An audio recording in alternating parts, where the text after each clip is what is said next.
Ujedinjeni regioni Srbije za svog kandidata za gradonačelnika Leskovca predstavili su Slavišu Zlatanovića, koji je, kako je na konferenciji za novinare rečeno, svojim i zalaganjem ostalih ljudi iz stranke u poslednjih par godina doprineo da u Leskovac iz Republike kroz razne kapitalne infrastrukturne projekte bude investirano oko 3 milijarde dinara. Zlatanović je u svojoj karijeri obavljao značajne državne funkcije, a sa poslednje mesta državnog sekretara Ministarstva omladine i sporta, kako je sam rekao, nije proteran, već se vratio kako bi pomogao daljem razvoju grada. Kad sam se vratio iz Beograda pre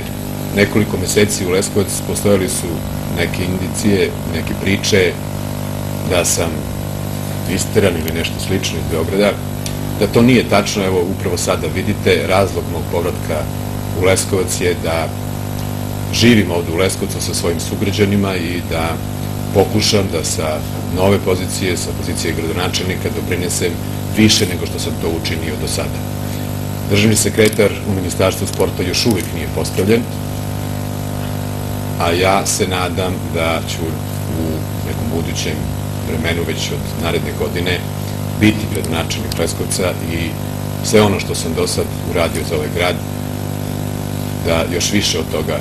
doprinese. Ujedinjeni regioni Srbije i stranka G17+ u prethodne 2,5 godine bili su korektni partneri strankama koje čine vladajuću koaliciju u Leskovcu, što se, kako je Zlatanović naglasio, ne bi moglo reći za ostale koalicione partnere. Smena direktora Direkcije za urbanizam i izgradnju je šamar koji smo prihvatili kako bi započeti projekti bili završeni, rekao je Zlatanović. Prosto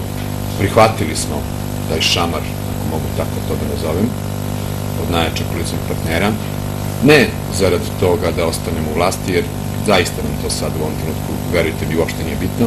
isključivo iz razloga da svi ovi projekti o kojima sam malo čas govorio, koje smo mi doneli, znači G17+,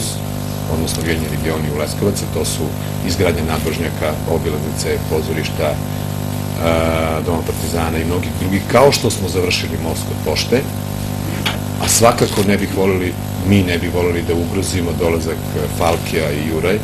koji će zaposliti preko 2000 građana. Iz tog razloga smo spremni da okrenemo i drugi obraz